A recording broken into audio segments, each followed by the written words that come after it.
From monsters to sex symbols, let's dissect the rebranding of vampires in pop culture. Hi, my name is Sarah, and I love chatting about hot and literary topics on my mind. Button your trench coats to the top as we dive into the origin of the myth of the vampires. The concept of fang equipped, life draining walking corpses is very worldly and probably older than you think. A lot of different cultures throughout the globe have recorded some sorts of variants of vampires as we know them in their folklore. In Mesopotamian mythology, a Babylonian goddess named Lamashtu was believed to be a demon who attacked men and children alike to drink their blood and eat them. She's also believed to be the blueprint of the Jewish folklore figure Lilith, who is commonly known as either the first wife of Adam or a demon who feasted on the blood of babies. Ancient Greece also had its fair share of baby blood drinking demons for some reason. Lamia was a serpent like demon who attacked children and snatched them from their mothers to devour them. However, she wasn't always a monster. She used to be a beautiful Libyan princess who it's very unclear whether she had an affair or was just the latest object of affection of none other than Zeus, the king of gods. Obviously, when Hera, his wife, found out about the affair, she directed her anger towards the other woman, and in an act of revenge, she killed Lamia's children. Consumed by grief, Lamia turned into a monster who ended up consuming other people's children. The Greeks believed many things could turn people to vampirism, like excommunication, animals jumping over dead bodies, or dying alone. Slavic people believed in piavichas, and the Roma people believed in mulos. Both these monsters were believed to be the living corpses of people who had led either very sinful lives or had left this earth with unresolved matters, especially regarding how they died. These creatures will come back to life with a vengeance and actually target their victims. The origin of the vampire myth is built of pieces imported from different civilizations, but the link that connects all these fables together is the foundation of the vampire character as we know it. Ill intentioned, deadly creatures who drain the life of the living by drinking their blood. Vampires are caution tales, leading a life outside of the confines of what is socially and religiously acceptable will turn you into a monster in the afterlife. So, when did this become hot? We're in the midst of the bubonic plague and the rats are winning the race war. At that time, many people contracted porphyria, which is a blood disorder that caused symptoms such as extreme sensitivity to sunlight, an intolerance to food containing sulfur like garlic, receding and bleeding gums, as well as blood in the urine. Blood was actually believed to be a vessel of the soul and have many medicinal properties, which led to many physicians prescribing blood to everyone for anything from failing eyesight to porphyria. It can be too hard to imagine why the average uneducated folk would find very suspicious that people with elongated teeth who only came out at night and were looking for blood were vampires. Vampire's reputation was never as big as it was during the 18th century. The myth spread with wars as German soldiers invaded Hungary, learned of the local legends, and brought these stories back home. They later spread from Germany to France to England. The vampire hysteria really began in East Prussia when vampire attacks were recorded from 1721 to 1734. People who were supposed to be dead would allegedly be spotted by relatives who would quickly after these sightings wound up dying. I don't know much about the living conditions in the 18th century, but to me, I picture them like the house that Charlie in the Chocolate Factory was living in with his two sets of grandparents and his parents, and they all lived in one bed. Like that's how I imagine people back then lived. So it doesn't really sound supernatural to me if one family member dies and shortly after the rest follows. Germany is home to one of the first mentions of vampires in literature with the poem Der Vampyre. I'm not even attempting to do a German accent, I'm just going to pronounce it with the French accent that I have. So, Der Vampyre came out in 1748 and was written by Henrich August Ossenfelder. The poem is a poorly made argument from a man to a young maiden about discarding her mother's teachings and accepting his advances or else. He literally threatens to creep into her bedroom at night and drain her body of blood like a vampire, claiming he will take from her what he wanted anyways, giving her the choice of either accepting his love and lose her mother's or keep it and lose her life. All throughout the 19th century, vampires will guest appear in various works of fiction. The vampire will also become an allegory for capitalism, as cited by many economical and political figures such as Karl Marx. In 1801, the first mention of vampires in English literature appeared in the poem Thalaba the Destroyer by Robert Southey. In the Giaour by Lord Byron, which came out in 1813, a doomed love triangle set in Turkey ends in tragedy when Layla, a member of Hassan's harem, has an affair with the Giaour, a non Muslim foreigner. She finds out the hard way that white love is not always the best love when Hassan finds out about the affair and kills her. To avenge her, the Giaour kills Hassan and is later condemned for his crime to be turned into a vampire, or being a living corpse incapable of restraining itself to drain the life of those it loves is a fate worse than death. In 1816, Samuel Taylor Coleridge's poem Christabel depicts the titular protagonist's seduction by a mysterious woman called Geraldine. The poem was never finished, and Geraldine was never explicitly called a vampire, but her inability to come into Christabel's house without permission and the general spell that she and her father were under when it came to Geraldine are all characteristics that we now associate with vampires and their set of powers and limitations. That same year, Lord Byron goes on vacation to Lake Geneva with a bunch of his friends. The poet will suggest a ghostwriting contest to his companions. A certain Mary will write a story about some mad scientist who patched up different human parts to create a monster. Lord Byron allegedly started writing a vampire story called A Fragment, but he never finished it. Among the vacationers was a certain John William Polidori, who was Lord Byron's personal physician. 3 years after the Swiss escapade, Polidori was no longer on Byron's payroll, and he published a short story called The Vampyre. In this story, the vampire Lord Ruthven is a rich, extravagant, well spoken, but ill tempered man who seduces women only to drain them of their blood later. Lord Ruthven has a human companion called Aubrey, who ends up dying of a mental breakdown because of Lord Ruthven's cruel tricks. The book was basically a Vampire AU fanfiction of Lord Byron, with Aubrey being Polidori's self insert. One of my favorite depictions of early vampire stories is Théophile Gautier's La Morte Amoureuse, which roughly translates to The Dead Woman in Love, which came out in 1836. It's about this priest named Romuald who recounts his long lost love for a woman named Clarimonde. She was rumored to be a vampire, but love was stronger and they fell in love, only for Romuald to find out that Clarimonde was drugging him at night to prick his skin with a needle and drink a bit of his blood. Instead of being grateful for having a baddie in his bed who loved him enough not to bleed him dry, he snitched to two of his church brothers about what was going on. Then followed the least Christian like series of events, and in short, found Clarimonde's grave, desecrated it by opening up her coffin, exorcised her until she turned into ashes and bones. Clarimonde will visit Romuald one last time in his dream, essentially break up with him since now their bodies and soul will forever be separated and never find each other again.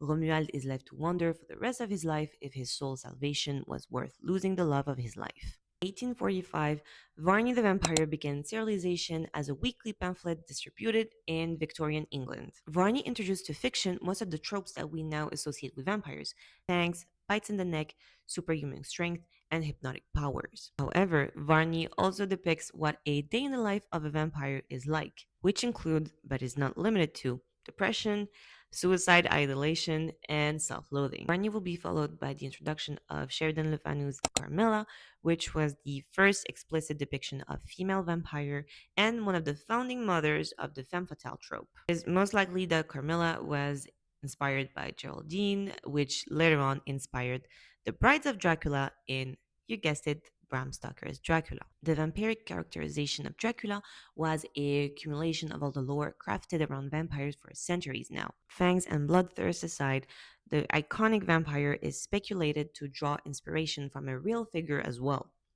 Vlad III Dracula, or Vlad the Impaler, was from Transylvania and ruled over it from 1448 and 1477. He was described as cruel, brutal, and had a penchant for dining amongst the corpse of his victims and dipping his food in their blood. Vampires were entering a new era. No longer deemed as decaying living corpses that terrified villages, they were now eloquent and able to integrate society while disguising their monstrosity. I can't help but notice that even if the depiction of male vampires has evolved from blandly cruel killers to men burdened by their vampiric condition, female vampires depiction, however, has not much changed. They'll have this label of seductresses that prey on the innocent. Like, not much really differentiates between Lamia and Carmilla, despite the 3,000 years that separate the introduction. It's like women who do not abide by societal norms, like having children or a husband, get literally demonized for it. Male vampires are escaping the Kia asylum. Female vampires have yet to free themselves from the shackles of misogyny.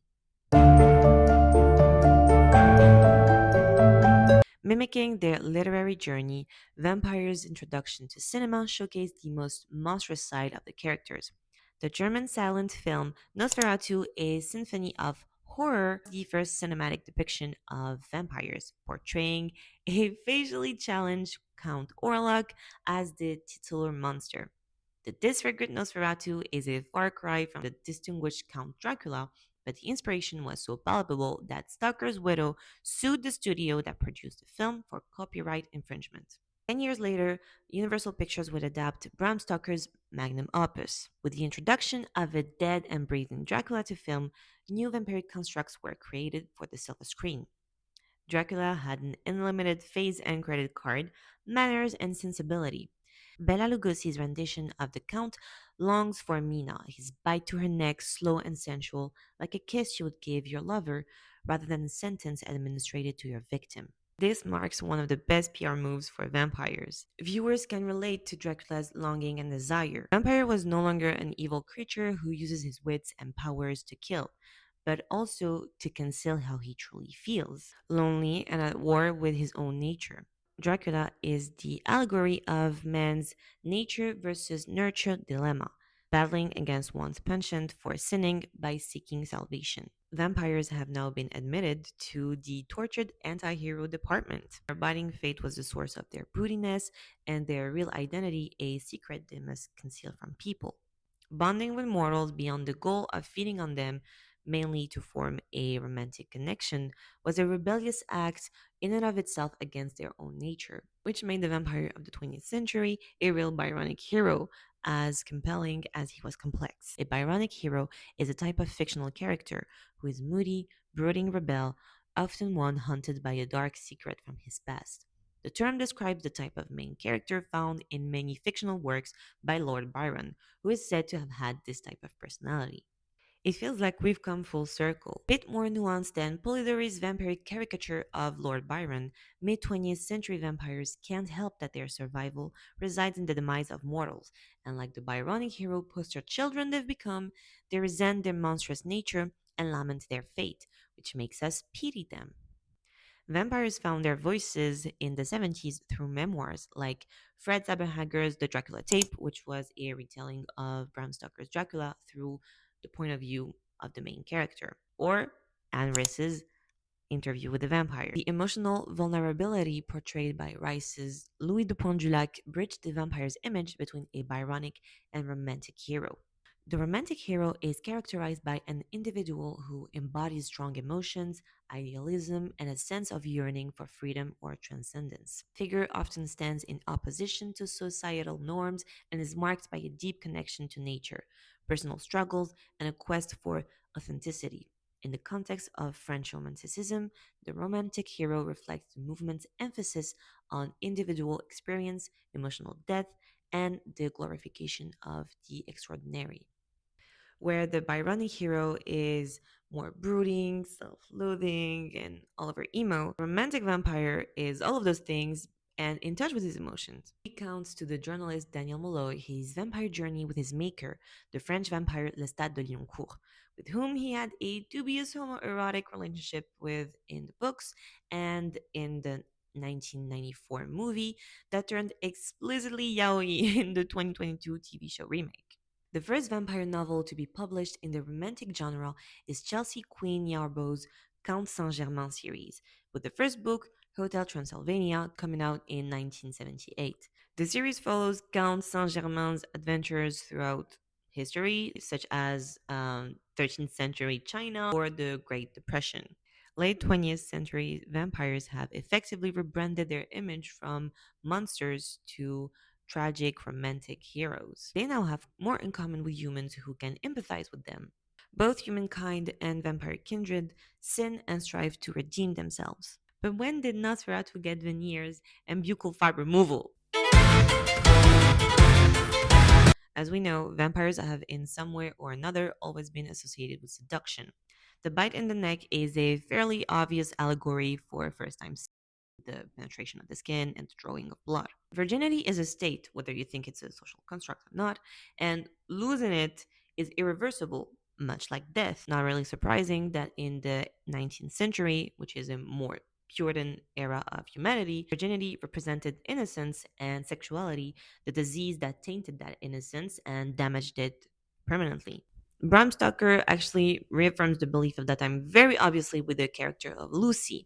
Lucy is described as being 19, blonde, demure, and waiting for the right man to come along to marry her. Lucy has three suitors asking for her hand who, even when she chooses only one of them, still have love for her. Spoiler alert for the book that came out in the 18th century, but Lucy eventually dies and gets turned into a vampire. However, when her fiance and the guys that were still after her just a few pages ago find out about her new state, they are immediately repulsed by her. This is her fiance's reaction. Lucy Westenra, but yet how changed. When Lucy, I call the thing that was before us Lucy because it bore her shape, saw us, she drew back with an angry snarl, such as a cat gives when taken unawares. Then her eyes ranged over us. Lucy's eyes in form and color, but Lucy's eyes unclean and full of hellfire, instead of the pure, gentle orbs we knew. At that moment, the remnant of my love passed into hate and loathing. Had she then to be killed, I could have done it with savage delight. Savage delight? My god, talk about scaring the hoes. Vampirism is a form of taboo, much like sexuality was at the time, or even homosexuality. Queer themes have been explored in vampire stories long before Dracula with Carmilla. These themes were very easy to explore through the lens of a vampire because those creatures are already on the cusp of society, and if they transgress societal norms, they will fear no repercussion. There's also been a lot of controversy around Bram Stoker's possible queerness, but honestly, I don't think there's a statute of limitations as to when it is appropriate to speculate on someone's sexuality, even if they've been dead for more than a century. Taboo is sexually stimulating. That's why the forbidden love or enemies to lovers trope still fascinates so much. When norms forbid you from partaking in a certain activity, getting caught will lead to a social sentence. Vampires offer a different kind of brush with danger. They desire their lovers in every way. Being with a human for a vampire is torture, which makes the whole relationship even harder because if your partner is literally resisting the urge to kill you, it just means that he's that into you. And what's harder than being desired? We normalize attractive vampires when Tom Cruise and Brad Pitt, arguably the two most popular and attractive Hollywood actors at the time, played the first rendition of Louis de Pontjulac and Lestat de Lioncourt. Carol Siegel writes in her essay that thanks to these more sensual portrays of the blood-sucking monsters, we now saw in vampires their seductive male beauty, tender love, and the possibility of mutually fulfilling long-term relationships between vampires and the human objects of their desire. The romantic vampire became a fully fledged love interest in popular vampire shows like Buffy the Vampire Slayer and True Blood. Casting the love interest has its own simple yet contradictory formula. The perfect on paper and on screen love interest is a healthy mix of unattainable and realistic. His looks make him dreamy, but his personality grounds him to this earth. He's fantasy in a human body. Vampires are stronger and faster than their human lover. They could kill them at any time, and they both know that fact. Yet the vampire becomes docile for their lover, using their powers to protect them instead of harming them. It literally speaks to every level of human needs. A partner who provides you with security and intimacy and is hot and boosts your ego. Like, what more do you need? Stephanie Meyer says it best in the first book of the Twilight Saga, arguably one of the most recognizable and popular vampire IP to date. When Edward confesses his feelings to Bella, he says, So the lion fell in love with the lamb. the lion is the apex predator that could rip to shreds the innocent lamb in seconds.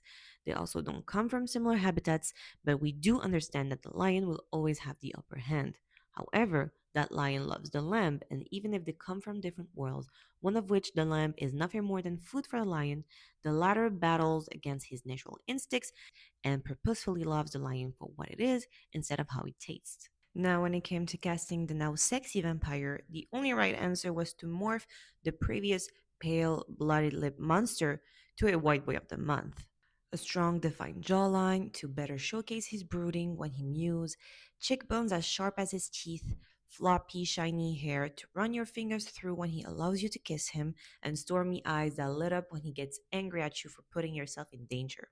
Paranormal romances featuring vampires really took off in the early 2000s with books like The Vampire Diaries, Vampire Academy, and of course Twilight. Each teen series expanded on the vampire lore, allowing them to have definitive traits native to their own universes, like the vampires in Twilight who sparkle in the sun instead of bursting into flames. These also focused on vampires' relationships with humans, which applied classic tropes of the romance genre like forbidden love and love triangles. But also vampiric themes that are very hashtag own voices, like how uncool being immortal is or how terrible of a fate vampirism is. Vampires' looks are now assets to their artillery to bait humans. Their good looks are supposed to lure you to them and make you an easier prey. Spoiler alert for Twilight, if you need that. But when Bella gets eventually turned into a vampire, she gets literally yassified. Her transition from mortal to immortal shades off her mundane looks and enhances every feature she had to make her as attractive to potential victims as possible. Again, Edward Cullen says it best. I'm the world's most dangerous predator. Everything about me invites you in. My voice, my face, even my smell. Like, who cares? It's Robert Pattinson. That explains the phenomenon of primarily women obsessing and supporting known serial killers like Ted Bundy or Jeffrey Dahmer. Hybrostophilia, or the Bonnie and Clyde syndrome, is paraphilia where someone is sexually and romantically attracted to a partner who commits crimes, lies, and cheats. That just basically explains why Hera or your friend won't leave their cheating partner. It's a mental illness. Vampires, despite having none, are reflections of their time and societal strife. In times of terrors, they represent the horrors of war, disease, and the perseverance of death on earth, even when life goes on. With sexual liberation, what was once taboo, hushed, and kept in the shadows now takes center stage underneath the spotlight and sparkles. So I went to watch Nosferatu on release day, and honestly, I'm not one to do like long reviews of movies I watch or books I read.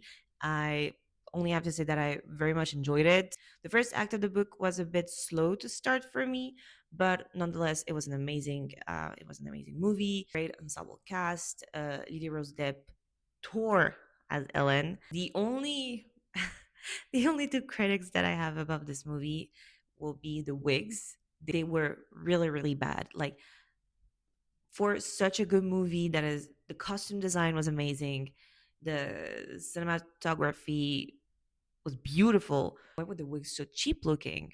Like, it really took me out of scenes at some moments. Regarding that, my main issue was Nosferatu himself. Bill Skarsgård like really disappeared into the role, and no critic about his performance whatsoever.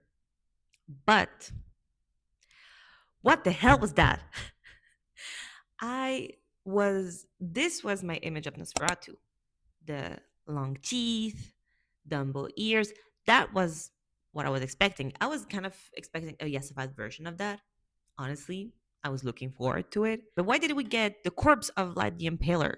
Like, I get that Vlad the Impaler was the real life inspiration of Dracula and that Nosferatu is a literal ripoff of Dracula. But why did he have to have a mustache? Like, he's a decaying corpse. He has three strands of hair left on his scalp. Why was this mustache so long and pigmented? And why did we have to find out that Nosferatu somehow finds the way to get Brazilian waxes in 18th century Transylvania? Nosferatu! And that he's uncircumcised? Like who is the freak that made that choice? To finish off this essay, I'm going to recommend you some books and TV shows about vampires that I really enjoy. Silver and the Nightfall by Rincho Pecco. It is one of my favorite books of all time. And it's a duology, which should have been a 7 books long series, in my opinion. But it's basically the story of a vampire hunter who's also a nipple baby, and he is also a pariah in his village, and he has to team up with a couple of vampires who are also some sort of royalty to investigate a plague. So all I'm gonna say is that there's a love triangle that might reshape into a circle. That's all I'm gonna say. But I did read some vampire books that personally felt a bit too juvenile to my taste, but the concept is very interesting nonetheless, and you might like it better than I did. So first we have The Lost Girls. It's basically a retelling of John Tucker Must Die, but with vampires and vampire girls that are looking for the guy that turned them all these centuries ago. Then we have Vampires, Hearts, and Other Dead Things by Margie Fuston. And it's basically about this high school girl whose father is dying of cancer, and they're both like fans of vampires, and she goes to New Orleans to look for a real vampire to turn her dad, who is dying. Now, the last book that I'm going to recommend, I'm not too confident about this recommendation because I only read one book out of the series, and I read that in middle school. So, over 10 years ago, and it's Blue Bloods, I believe. It's basically Gossip Girl as vampires, straight up. Now for TV shows. Obviously, Interview with the Vampire. This is delicious. It's sensual and romantic and scary at times, especially season 2. If you haven't watched Interview with the Vampire, watch it now. And last but not least, we have Castlevania. I believe it's the adaptation of a series of Japanese video games, and it's so good. Castlevania is actually the inspiration to Silver Under Nightfall. Like, the start of the intrigue is a bit similar, but they take very different routes, and they're both equally as good. So we have Castlevania, and it's basically a vampire hunter who has to team up with the son of Dracula to save the world. Also, you will find in Castlevania a lot of the names that have been dropped in this video. Thank you for watching this video to the end. I hope you learned something or just enjoyed it. And you can find me on socials, as well as the longer version of this essay in writing format on my Substack. Thank you again for watching, and I'll see you next time. Bye bye.